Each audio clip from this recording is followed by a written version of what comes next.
Queridos, nós vamos estudar a palavra de Deus. Pode sentar, fica à vontade. Vamos estudar a palavra de Deus essa manhã. E nós estamos na série do livro de Samuel. Nós estamos estudando 1 e 2 Samuel. É claro que será impossível estudarmos 1 e 2 Samuel em um mês. É impossível, porque até agora eu não consegui sair dos primeiros capítulos, porque é muito profundo o que Deus vai ministrando no nosso coração.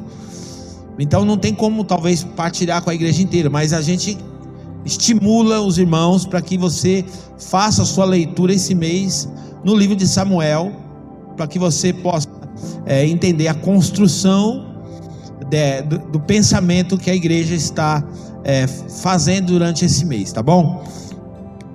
Como eu já falei aqui, nós temos estudado esse ano muito de forma cronológica a Bíblia. Começamos estudando no mês de janeiro Gênesis, explicando sobre a criação do homem, a formação da nação, do povo de Deus.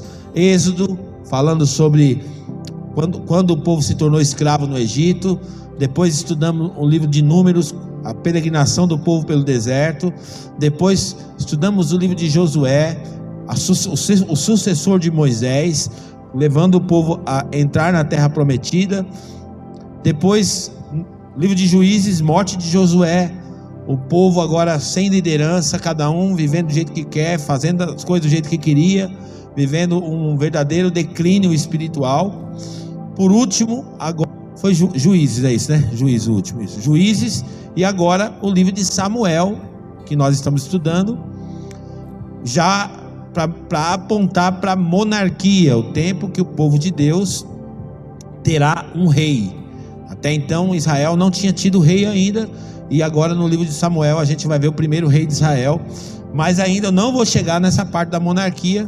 Semana passada eu falei sobre Samuel, o menino que cresceu no ambiente da fé e foi desafiado a ouvir a Deus e a reagir à voz de Deus.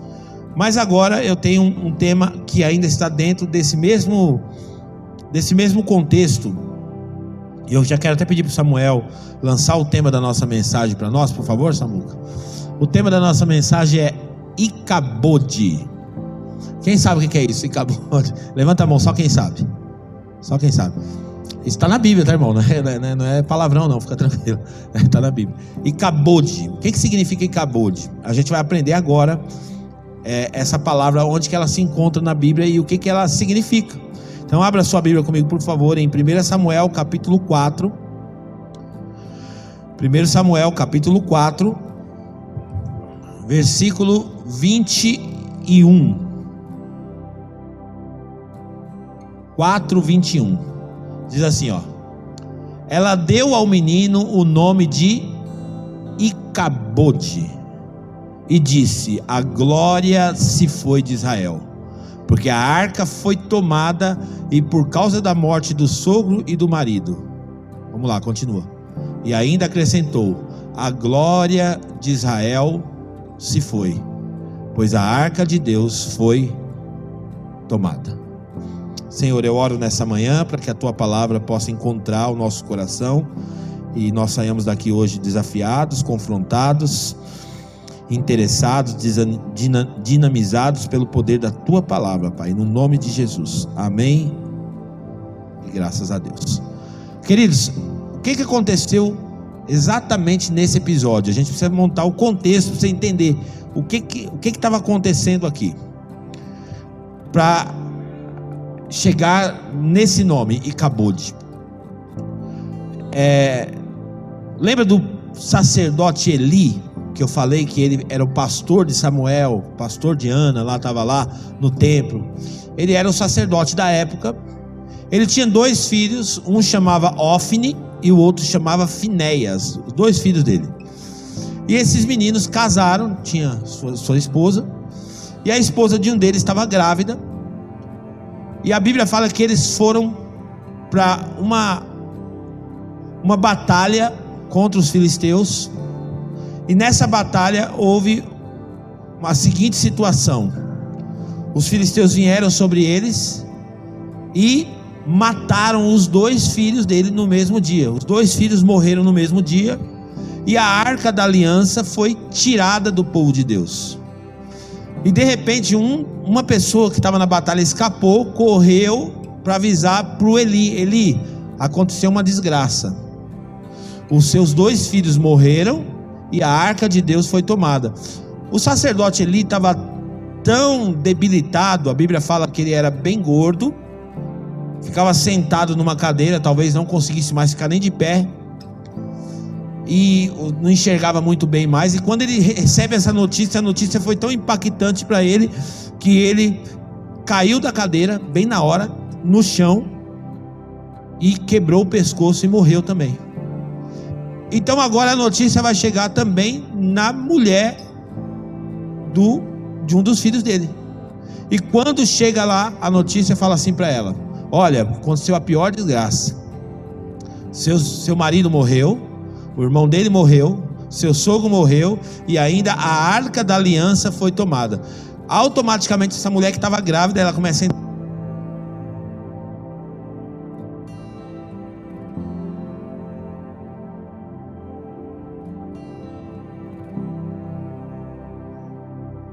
aí. Automaticamente essa mulher entrou em trabalho de parto. Então ela vai entrar em trabalho de parto com muita dor. Ela vai começar a dar à luz a esse filho, talvez forçadamente, porque passou um estresse muito grande, uma notícia muito ruim. Então ela vai forçar agora o nascimento dessa criança. E na hora que essa criança nasce, essa mulher também muito fraquinha, tudo, ela dá o nome para a criança de Icabode, porque ela diz assim, ó: foi-se a glória de Deus. Então o nome Icabode significa foi-se a glória de Deus. A presença de Deus foi embora, a presença de Deus foi tirada. E para a história ficar mais triste ainda, depois que essa mulher dá à luz, ela também morre. Então olha que cenário horrível. Mas pior de tudo, porque foi isso que mais trouxe dor tanto para Eli quanto para ela, foi que a arca da aliança tinha sido tirada do povo.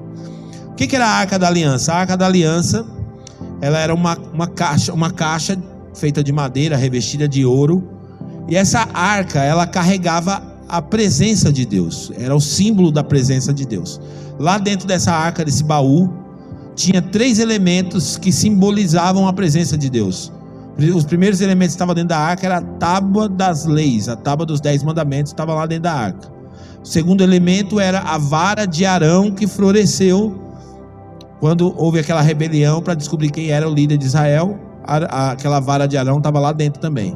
E o terceiro elemento era um vaso de ouro com a porção do maná. Então essas 3 coisas estavam dentro da arca e representava, simbolizava a presença de Deus. Tanto é que a gente lê na palavra de Deus, toda vez que a arca estava presente, o povo de Deus sentia segurança, o povo de Deus sentia como se o próprio Deus de fato estivesse no meio deles, por causa da arca.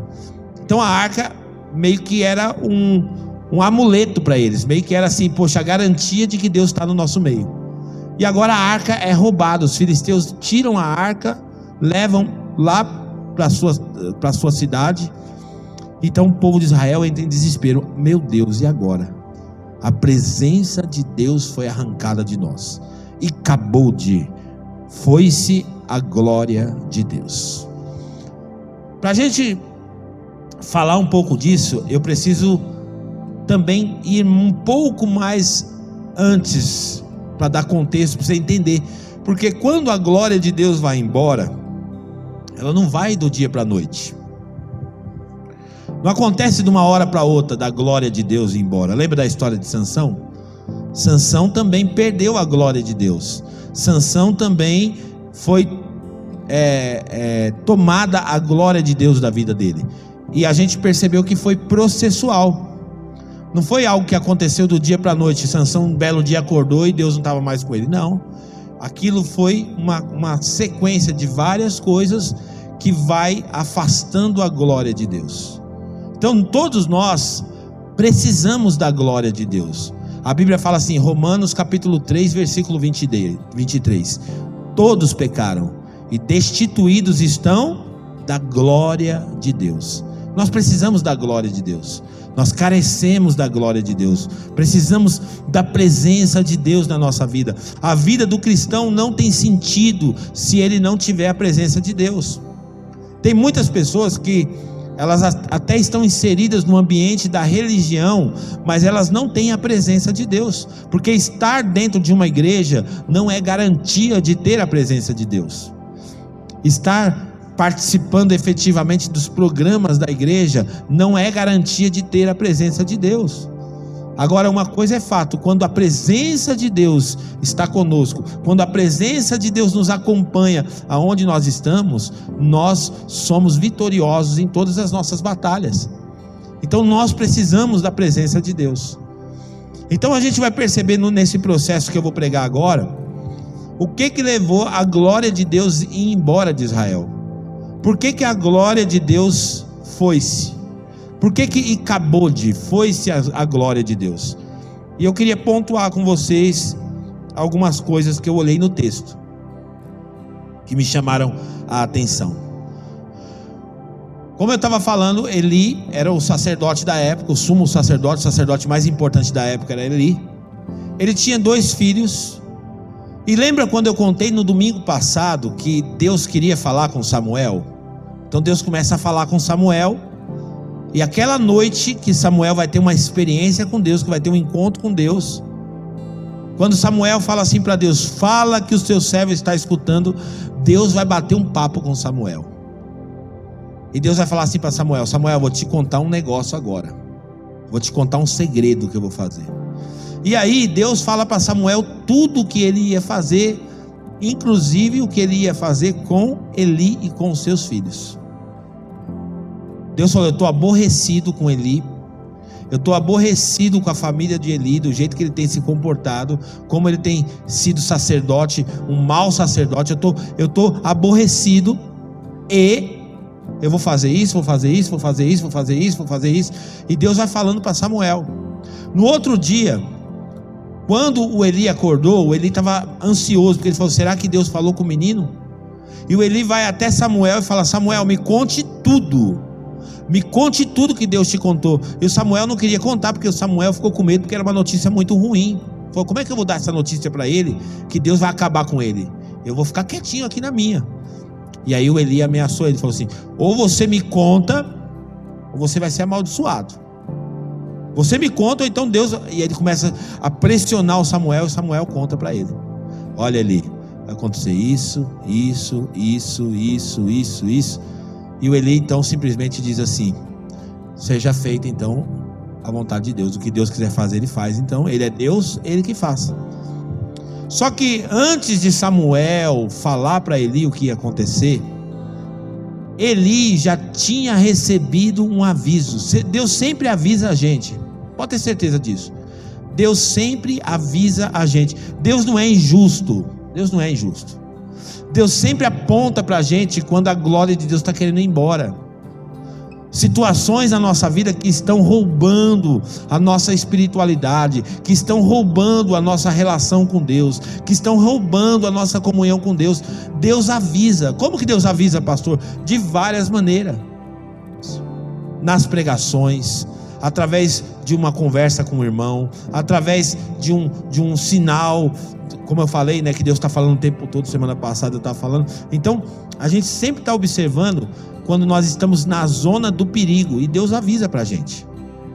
A Bíblia diz: quem tem ouvidos, ouça o que o Espírito diz às igrejas. Então Deus sempre vai mostrar para a gente quando tem alguma coisa errada. E Deus tinha mostrado para Eli já. Então Eli não foi pego de surpresa, Eli não foi pego desprevenido. E aí eu quero sim que a gente vai lá para 1 Samuel capítulo 2. Antes de Deus falar para Samuel, Deus tinha falado para Eli. Vamos ver. Capítulo 2, versículo 12. Vamos primeiro entender aqui, ó.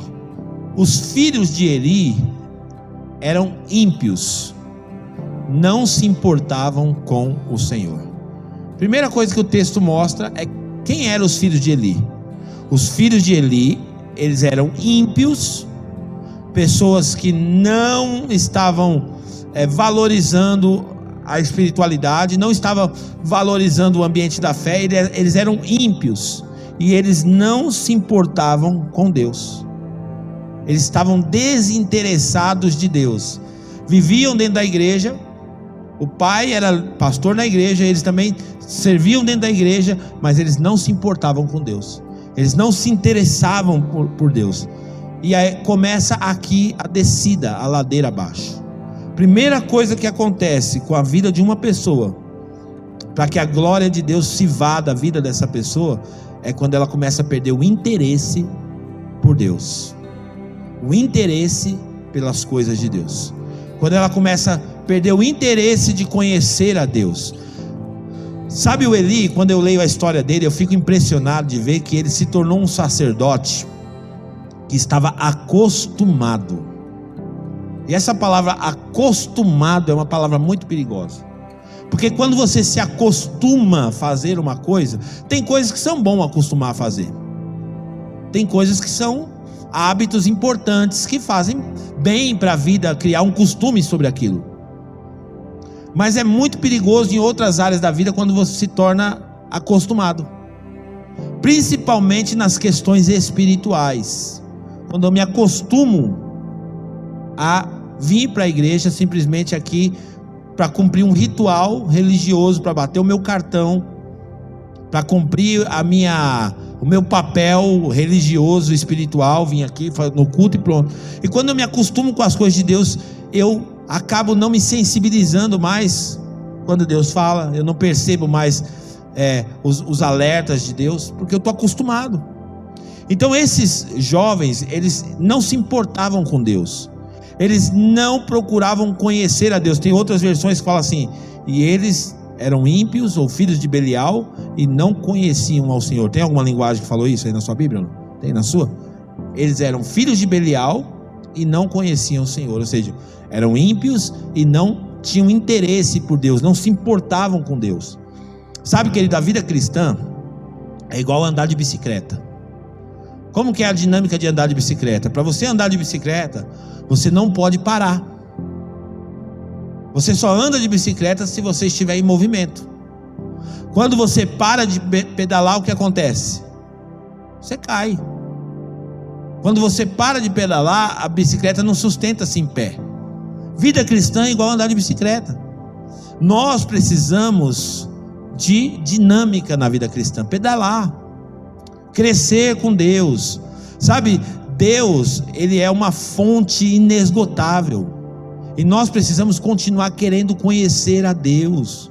Nós precisamos continuar se interessando pelas coisas de Deus, se interessando mais por Deus, mergulhar mais na presença de Deus, não se tornar um cristão acostumado. Vim aqui, já fui lá domingo na igreja, então tá bom, eu não posso ir mais do que uma vez por semana, porque tá bom demais. Estou dizendo de vir aqui, eu estou dizendo de você ter uma vida cristã dinâmica, uma vida cristã funcionando o tempo todo, no ambiente de trabalho, na faculdade, um cristão em tempo integral. Não é um cristão apenas de domingo, ou que está presente, como foi a pregação do Vitor, né? O evangelho precisa dar continuidade na segunda, na terça, na quarta, na quinta, não só de domingo. Então é importante conhecer a Deus. O livro de Oséias, no capítulo 6 e no versículo 3, diz o seguinte: Oséias 6:3, põe para nós: conheçamos o Senhor e esforcemo-nos por conhecê-lo. Tão certo como nasce o sol, ele aparecerá, virá para nós como as chuvas do inverno, como as chuvas de primavera que regam a terra. Conheçamos e prossigamos em conhecer a Deus. Não estagne a sua vida espiritual, não pare de conhecer a Deus, não pare de se interessar pelas coisas de Deus, não perca o interesse pelas coisas do Senhor, continue se interessando pelas coisas de Deus, se interesse mais, ocupa. A Bíblia fala assim que nós devemos ocupar a nossa mente com as coisas do alto. Ocupe-se a sua semana com as coisas do alto. Viva Deus, se edifique durante a semana, continue conhecendo a Deus. É importante demais. Conheça ao Senhor. Então, a primeira situação que vai mostrar que a glória de Deus vai embora no povo de Deus é que eles não se importavam com Deus, esses jovens. Segundo, 2 Samuel capítulo 2, versículo 13 e versículo 14.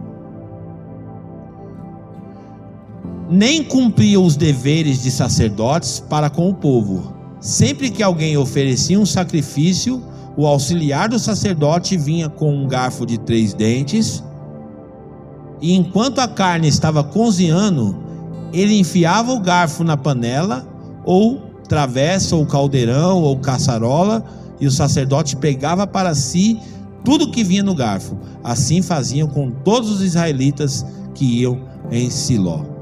Olha só o que esses meninos estão fazendo, que eram pastores ali também, sacerdotes.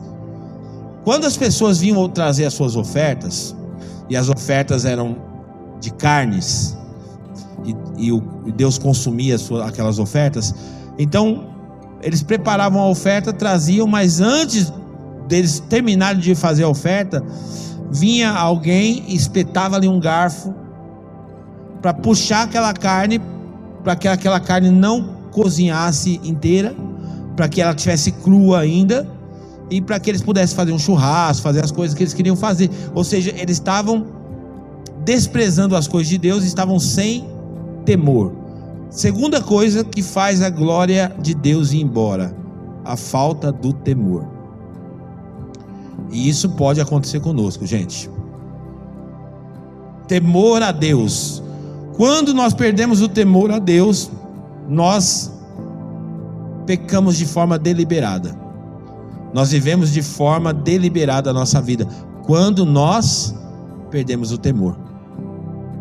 O que é temer a Deus? Temer a Deus é respeitar a Deus. Sabe, queridos, eu tenho visto às vezes no ambiente da igreja, não só nessa, mas em outras também, as pessoas, até na hora de prestar atenção no culto, às vezes elas estão tão distraídas, mandando WhatsApp na hora do culto, mexendo em rede social na hora do culto, está pensando em tudo, em qualquer coisa, menos no culto, menos focado naquilo que Deus está ministrando ao nosso coração. É uma andação dentro da igreja, toda hora vai no banheiro. Alguém disse um dia, que o seguinte, que crente não tem pedra no rim, que diz que bebe água, que é uma beleza. O lugar para dar sede é na hora do culto. O pessoal vai na hora do culto, é água, não consegue ficar 2 horinhas sem tomar um copo d'água, tem que levantar e beber água. Parece que é coisas bobas. Não é pecado beber água, claro que não é. Não é pecado ir no banheiro, também não é pecado. Mas nós precisamos entender que Deus está ministrando o culto. Não é o pastor Luciano, é a palavra de Deus está sendo lida, Deus está sendo ministrado, a palavra de Deus está sendo ministrada ao nosso coração. E como que a gente trata a palavra de Deus? Como que a gente trata o ambiente do culto? Os irmãos foram limpar as cadeiras da igreja, levantou de ponta cabeça um monte de chiclete colando chiclete, sabe? Parece as coisas pequenas, né? Mas isso tudo aponta para a falta de respeito com a casa de Deus, com o ambiente do culto, e isso faz a glória de Deus ir embora. Sabe que no Antigo Testamento a gente percebe que tinha todo um ritual, sim. Não era de qualquer jeito que as pessoas entravam na presença de Deus. Não era de qualquer jeito que era feito o culto. Tinha toda uma métrica para fazer o culto, toda uma dinâmica do culto ali, coisa muito certinha. A gente também não está dizendo que a gente vai voltar para esse tempo, porque tinha muita coisa que estava ligada até à própria religiosidade. Fazer aquela reunião rigorosamente religiosa. Mas também, ao mesmo tempo, como cristãos, nós precisamos perceber quando nós estamos desrespeitando o ambiente onde Deus está falando, onde nós estamos sendo ministrados. Então é muito importante a gente perceber quando nós estamos deixando de temer a Deus. A Bíblia fala assim, que os anjos do Senhor acampam ao redor daqueles que o temem e os livra. Olha que interessante, o compromisso de Deus é com quem teme Ele. Então o temor de Deus te afasta de tanta coisa. O temor de Deus faz você ter uma vida cristã mais saudável. Quando você teme a Deus, quando você se comporta de uma forma quando ninguém está te vendo, isso é temor a Deus. Você está fora do ambiente da igreja, mas você está lá no ambiente do seu trabalho, mas naquela hora, se você tem temor de Deus, você não vai cometer as coisas, praticar tais atos, não vai reagir de tal maneira, não vai fazer isso. Por quê? Porque você teme a Deus. Então, temor a Deus. Provérbios 14, 12, põe para nós, por favor, Samuca.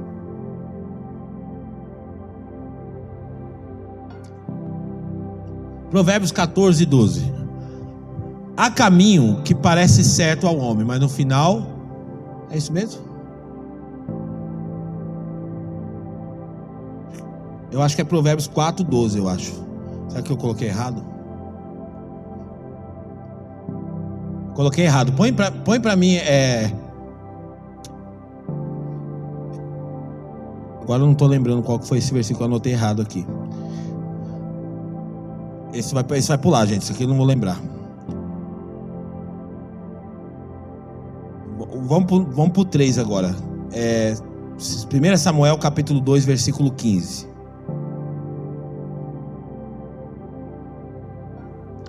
Tem vários textos na Bíblia que falam sobre o temor. Por exemplo, o temor do Senhor é o princípio da sabedoria. Tem vários textos na Bíblia que falam sobre o temor. Então, temer a Deus é importante, porque isso é que vai te manter espiritual. Isso é que vai te manter concentrado em Deus. Quando o temor vai embora, acabou. Quando você perdeu o respeito pelas coisas de Deus, acabou. 1 Samuel 2,15, ele diz assim, continuando a nossa história. Mas antes mesmo de queimarem a gordura, vinha o auxiliar do sacerdote e dizia ao homem. Imagina você está trazendo sua oferta aqui, e algo que está acontecendo.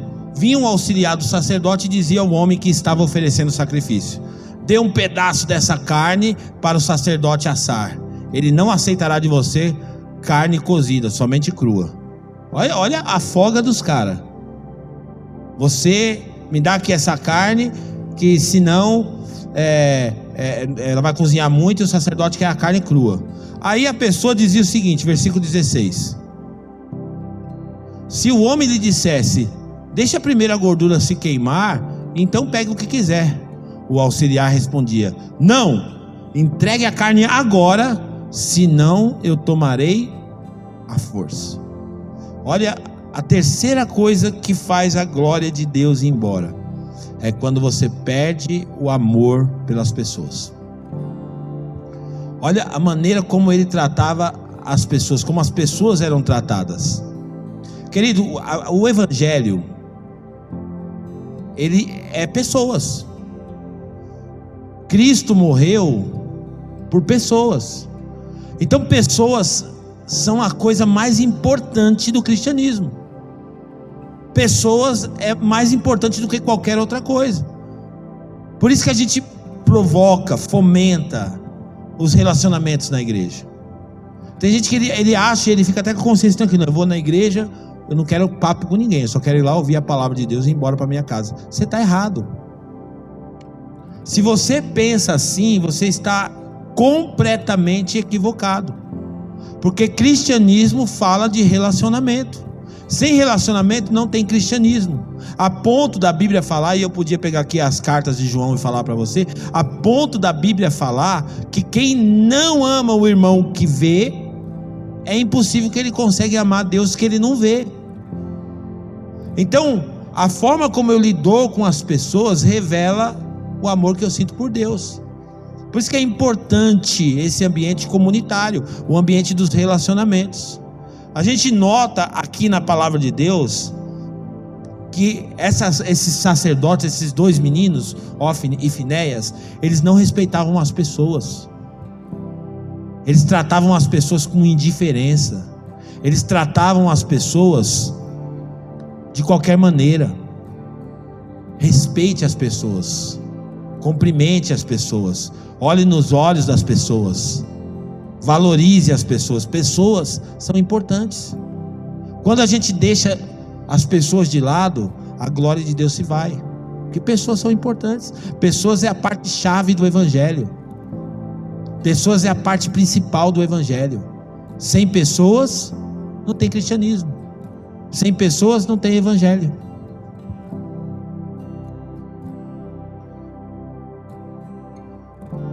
Versículo 17 diz o seguinte. Versículo 17: o pecado desses jovens era muito grande à vista do Senhor, pois eles estavam tratando com desprezo a oferta do Senhor. Olha como que Deus estava vendo esses jovens. Deus estava vendo esses jovens como? Desprezando a Deus, desprezando o ambiente da oferta, desprezando o ambiente do culto. Era um desprezo. E essa era o olhar de Deus em relação a esses jovens. E foi-se a glória de Deus.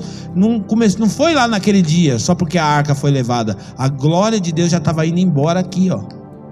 Já estava indo embora aqui, por quê? Porque era uma sequência de comportamentos que estavam abandonando, que a presença de Deus estava abandonando aquele ambiente, aquelas pessoas. 1 Samuel 2, 22. 1 Samuel capítulo 2, versículo 22. Eli, já bem idoso, ficou sabendo de tudo que seus filhos faziam a todo Israel, e que eles se deitavam com as mulheres que serviram na entrada da tenda do encontro. Olha o que esses caras estavam fazendo, gente. Agora eles estavam cometendo aqui imoralidades sexual. Imoralidade sexual tem a ver com o quê? Com santidade. Deus, Ele quer de nós uma vida pura, uma vida santa. Não uma vida santa por causa da religião. Tem muita gente que ele responde assim: por que você não faz tal coisa? Não, porque a minha igreja não permite. Não, na sua igreja ela permite você fazer qualquer coisa. Estou nem aí porque a minha igreja não permite. Eu quero saber o que Deus não quer que eu faça. O que me interessa não é a regra da minha igreja. O que me interessa é saber se aquilo que eu estou fazendo está desagradando a Deus. Essa é a pergunta que eu tenho que fazer. Então, padrão de santidade. E aí é muito pessoal isso. Não tem como eu avaliar e apontar para o fulano e falar: você não é santo, não. Não, você não é santo, não. Por quê? Porque isso é muito pessoal. Eu acredito muito, querido, no evangelho que transforma a gente de dentro para fora. Não um evangelho estereótipo, onde eu olho para uma pessoa e falo: não, aquele ali é santo, não, aquele ali não é. Acho que santidade a gente não enxerga por fora. Santidade pode ser vista por Deus e por dentro. Quando você evita o pecado, quando você evita situações que vão desagradar a Deus, isso é santidade. É o processo de santificação. É um processo de santificar-se. Hebreus capítulo 12, versículo 14. Hebreus 12, 14.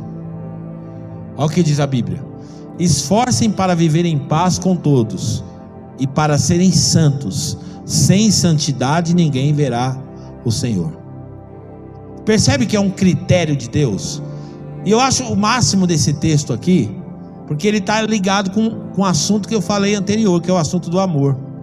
Porque a gente só foca na santidade, mas ele está dizendo assim, ó: esforcem para viver em paz uns com os outros e também para serem santos, porque sem santificação ninguém verá a Deus.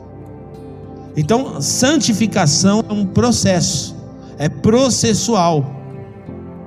E santificar-se é se separar para Deus. Santificar-se é se afastar do mal, é se afastar daquilo que você sabe que desagrada a Deus. E como que esses jovens estavam vivendo? Eles estavam praticando sexo, imoralidade sexual com as mulheres da igreja.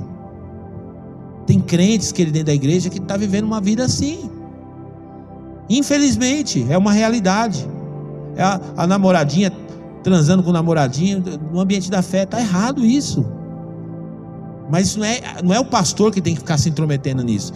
Se você é uma pessoa santa, se você é um homem de Deus, uma mulher de Deus, você quer fazer tudo para agradar a Deus. E porque você quer fazer tudo para agradar a Deus, você evita o mal. Você se afasta daquilo. Você protege aquele ambiente. Isso é muito importante na vida do cristão. Quinto, capítulo 2, versículo 23.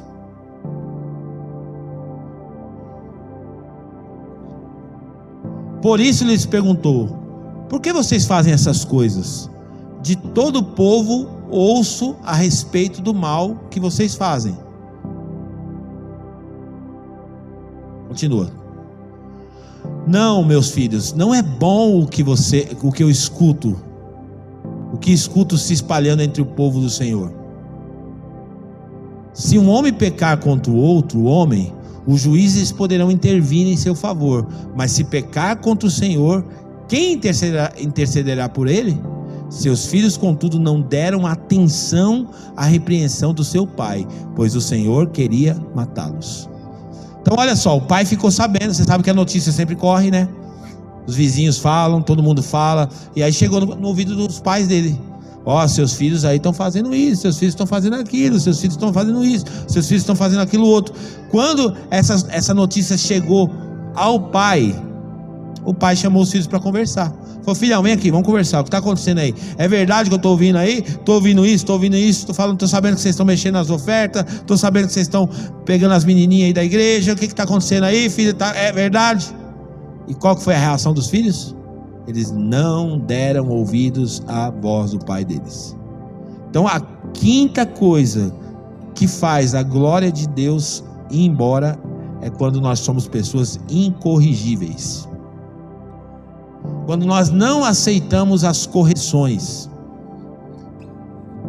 Se tem uma coisa que as pessoas têm dificuldade é com correções, porque elas se acham donas da verdade.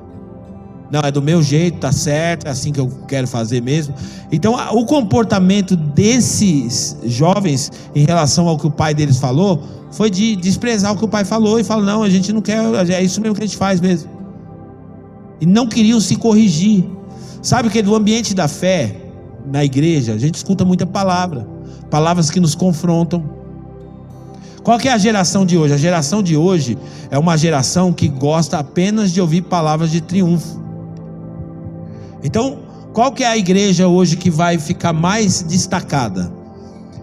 Que as pessoas vão ter mais prazer em ir? É aquelas que elas escutam palavras que vai inflar o ego delas, que vai dizer que elas vão vencer, que vai dizer que elas vão conquistar, é chamado do evangelho do triunfo. Olha, eu quero dizer para você, Deus vai fazer coisas. Essa semana eu vi uma pequena pregaçãozinha, um trailerzinho de um rapaz, e ele estava citando Filipenses capítulo 4, versículo 13. E ele falou: pessoal, abre a Bíblia aí de vocês para vocês verem. Aí o pessoal abriu a Bíblia. Ele falou assim: tudo posso. Não, posso todas as coisas naquele que me fortalece. Vocês estão entendendo isso aqui, esse texto? Vocês estão percebendo esse texto aqui? Aqui está escrito: tudo eu posso. Aqui está escrito que eu posso todas as coisas, que eu posso passar por todas as situações, que eu posso ter o que eu quiser. Deus não quer que você tenha qualquer coisa, não. Deus quer que você tenha tudo. E tirou totalmente do contexto. E as pessoas feliz da vida. Por quê? Porque falaram para elas que elas poderiam conquistar qualquer coisa, sendo que não, o texto não diz isso. O texto diz que eu posso, com Jesus, enfrentar qualquer situação, seja ela boa ou seja ela ruim. Mas ninguém quer ouvir isso. A gente quer ouvir que a gente vai conquistar, que a gente vai ter as coisas, que as coisas vão dar certo pra gente. Então, pessoas incorrigíveis, porque quando ela escuta algo que ela não quer ouvir, ela rejeita, ela não aceita a correção. Deus direciona ela para viver um padrão, ela rejeita. Então era assim que estava vivendo os filhos de Ofni e Finéias. Versículo, põe para mim Provérbios 5:11. Esse provérbio é assustador esse provérbio. 5:11. Presta atenção no que diz esse provérbio, gente, é muito forte. No final da vida, você gemerá com a sua carne e seu corpo desgastados. Continua. Você dirá: como eu odiei a disciplina, como meu coração rejeitou a repreensão. Não ouvi os meus mestres, nem escutei os que me ensinavam. Consequência? Cheguei à beira de uma ruína completa, à vista de toda a comunidade. Isso é muito forte. Pessoas que são incorrigíveis, pessoas que não aceitam correções, elas vão perder a glória de Deus. Elas vão perder a presença de Deus na vida delas. Isso é muito sério. E é isso que estava acontecendo com esses jovens. E por fim, versículo 29, põe para nós, Samuca. 1 Samuel 2, 29.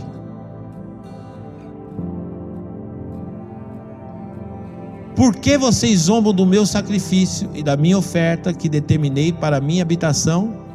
Por que você honra mais os seus filhos do que a mim, deixando-os engordar com as melhores partes de todas as ofertas feitas pelo povo de Israel? Aqui o Deus está falando com Eli. E Deus está falando assim para Eli: Eli, o problema seu, e é por isso que a glória de Deus vai embora, é porque você honra mais os seus filhos do que a mim. O problema é que você prioriza mais os seus filhos do que a mim. Deus, Ele precisa ocupar o primeiro lugar nas nossas vidas. A Bíblia diz que Deus não divide o lugar dele com ninguém. Deus precisa ocupar o primeiro lugar. Isso é bíblico. Isso está escrito lá em Isaías 42. Deus precisa ocupar o primeiro lugar. Isaías 42, 8. Põe para nós. O primeiro lugar nas nossas vidas é de Deus. E tem muitas coisas que estão competindo com Deus no nosso coração. Tem muitas coisas que estão competindo com o Senhor. Ó, eu sou o Senhor e esse é o meu nome. Não darei a outro a minha glória, nem a imagens do meu louvor. Então Deus, Ele precisa ocupar o primeiro lugar na nossa vida. Mateus capítulo 6, versículo 33. Buscai, pois, em primeiro lugar o reino de Deus e a sua justiça, e as demais coisas vos serão acrescentadas. Deus precisa ocupar esse primeiro lugar. Por quê? Porque Deus não aceita o segundo. Então por isso que a glória de Deus vai embora. Por quê? Porque Deus está ficando em segundo, em terceiro, em quarto plano. Tudo é prioridade para mim, menos Deus. E foi-se a glória de Deus. A glória de Deus vai embora. Então quando os filhos de Eli estavam se comportando desse jeito, e a Bíblia está dizendo para nós aqui, que veio um homem avisar para Eli: Eli, ó, o recado é esse aqui. Está acontecendo isso. E o homem vai dar um recado para Eli, dizendo: seus filhos estão perdendo a glória de Deus. Deus está triste com a sua família. Deus está triste com o comportamento da sua casa. E a presença de Deus será retirada. E Deus cumpriu a palavra dele. Sabe o que acontece? Quando Deus promete algo para nós, Deus deseja cumprir. Mas quando a glória de Deus vai embora, até aquilo que Deus prometeu é cancelado. Como isso, pastor? É só você ler o texto. Ele fez uma promessa para Eli. Falou: Eli, a minha promessa para a sua família era que na sua geração eu ia levantar e ia manter o reinado na sua geração, o governo na sua geração. Mas agora eu estou tirando a minha palavra. Não vou cumprir mais isso não. Porque é cancelado as promessas de Deus quando a glória de Deus vai embora. Por isso que tem muita gente vivendo desse jeito na fé, vivendo frustrado, decepcionado. Por quê? Porque a glória de Deus está indo embora. E a Bíblia fala então que a arca foi tirada, ela foi para o acampamento dos filisteus, foi colocada no templo de Dagon. O texto vai dizer, depois você pode ler na sua casa. Fica 7 meses lá, mas aí Deus começa a mandar um monte de praga. O povo devolve a arca, só que a arca vai parar na casa de um homem e ela fica lá 20 anos abandonada. A presença de Deus ficou 20 anos abandonada. E só quando Davi se torna rei é que Davi fala: vamos buscar a arca do Senhor, vamos buscar a presença do Senhor. 20 anos a presença de Deus ficou esquecida. Sabe, é tempo de buscar a presença de Deus, gente. O tema do nosso desse ano como igreja é ano de buscar ao Senhor. É tempo de buscar a Deus. É tempo. Essa pandemia, ela fez algo horrível com a vida de muitas pessoas. A pandemia esfriou muitas pessoas. A pandemia, muitas pessoas perderam a dinâmica da vida cristã. Reaja àquilo que Deus deseja fazer no nosso meio. Queime pelo Senhor. E cabode não pode na sua vida. Faça como Davi. Busque a arca. Busque a presença de Deus. Vigie nesses pontos todos que eu falei. Tenha interesse. Temor a Deus. Amor às pessoas. Santidade. Sejam pessoas que aceitam as correções. E não deixe que as coisas venham competir a atenção de Deus na sua vida. Dê o lugar que é devido para Deus. Vamos ficar de pé nessa manhã. Dê o lugar que é devido para Deus. Dê a Deus o lugar que lhe é devido. Dê o lugar para Deus que lhe é devido. E eu quero orar com você nessa manhã. Talvez essa palavra não seja a palavra que você gostaria de ouvir hoje. Talvez você saiu da sua casa esperando receber uma palavra para você triunfar. Mas quem tem ouvidos, ouça o que o Espírito diz à igreja. Não permita que cabode chegue na sua vida. Não permita que cabode nasça na sua casa. Na casa dessa família, cabode foi-se a glória de Deus. Mas na sua casa, em nome de Jesus, não permita que isso aconteça. Se posicione. Busque a Deus. Pense nessa palavra hoje que foi pregada. Pense naquilo que Deus ministrou no nosso coração. Comece a se interessar mais por aquilo que te aproxima de Deus. Qualquer um de nós, gente, ninguém está livre disso. Eu falo com os meus filhos. Ninguém está livre disso. A chama, o fogo tem que arder continuamente no altar. E tem situações às vezes que quer apagar a chama do nosso coração, a paixão. Proteja essa chama. Agora na minha imagem aqui, coloquei uma vela apagada. Só que tem um detalhe que acontece com algumas velas, não com a desse tipo. É as velinhas de aniversário, já viu? A pessoa sopra e a velinha começa a fumegar. Mas daqui a pouquinho a vela acende de novo. A Bíblia diz assim: que o Senhor não deixará apagar o pavio que fumega. É uma promessa de Deus. Não sei como está a sua vida. De repente você está vibrando, glória a Deus. Porque essa palavra aqui, ela é para todos nós. Aquele que está queimando, que está com a chama, que está incendiado, glória a Deus, continue assim. E proteja, porque cabode pode querer nascer no ambiente da sua espiritualidade. Então se interesse pelas coisas de Deus. Busque as coisas de Deus. Não perca o temor. Comece a prestar mais atenção como você trata as coisas de Deus. Como você trata as coisas espirituais. Terceiro, comece a observar como está a sua relação com as pessoas. Porque dizer que ama Jesus e não gostar de gente, a sua fé deve ser colocada em dúvida. Porque não faz o menor sentido. Não faz o menor sentido você conhecer a Deus e não gostar de gente. Quarto, santificação. Fuja de tudo aquilo que é imoral, que fere o coração de Deus. Não se preocupe em manter uma aparência para mostrar para a igreja, não. Não, isso é bobagem. Isso não é bom nem para você. Isso transforma você em um fariseu. Mas procura fazer, sabe o quê? A ter uma vida de uma consciência com Deus limpa, uma consciência com Deus limpa, dizendo assim: Deus, o Senhor pode confiar em mim, porque eu não quero desonrar o teu nome.